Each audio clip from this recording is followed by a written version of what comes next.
Alright guys, so for this one, we're going to do Kraven the Hunter. As you guys know, I'm a huge Spider-Man fan. I love Spider-Man. I still watch the 1994 show. I love X-Men. And so I was going to watch this movie regardless. We all know the Sony universe hasn't been that great. What is the SS? And I don't know. I don't know what they call it. I have no idea. Sony Spider-Man universe film something. But man, okay. Aaron Taylor Johnson's in this one. You know, he's from Kick-Ass.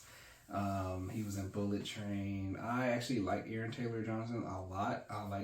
I've seen his growth. He was Quicksilver in the MCU in Age of Ultron, and I like him as an actor. He did his job. I feel in this movie he wasn't as great as he could have been, but I think that had to do more with the way that they wrote the character. Kraven, for me, was not somebody I was interested in having a film, but I wanted to see the film when they decided to make it. Kraven, I could be wrong about this, but my interpretation is he's not that much of a fleshed out character, and I feel like what they did with the story of this movie is they expanded on Kraven as much as they could, and I feel like they actually did a great job. If this movie would have came out sooner, this movie would have been way better received. I feel like this movie was better to me than the first Venom. Definitely the second one. I did not like the second one at all. I love Woody Harrelson. Naomi Harris is a great actress, but that movie was too short and it was bad. But Venom 3 was also not that bad. But I feel like Kraven did more of a good job of being what these movies were expected to be when they came out. Also, the rated R rating helped a lot. This movie does a lot with setting up characters such as the Chameleon.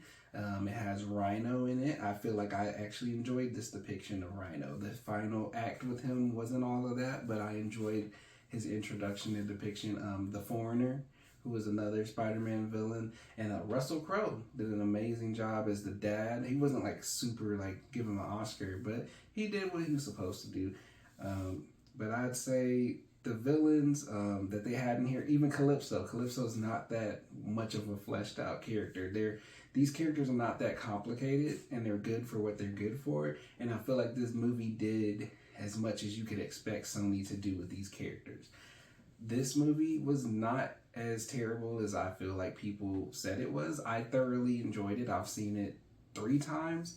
I wouldn't tell anyone like, oh, this movie's great, you need to go see it. But if you like Spider-Man and you care enough, and you've seen all the other movies like Madam Web, Morbius, to me, this is the best one out of all of them. If not, it's up there with the first and third Venom movie, but it's definitely not the worst. And I feel like this movie wasn't as terrible as a lot of people were making it out to seem. You might actually enjoy it, you might hate it, but for me, I feel like it was a decent film and it was worth the watch. Definitely check out Kraven the Hunter. Don't forget to like, comment, and subscribe, and let me know what you guys thought about Kraven the Hunter, and let me know down below. Thank you. It's Arms Reviews.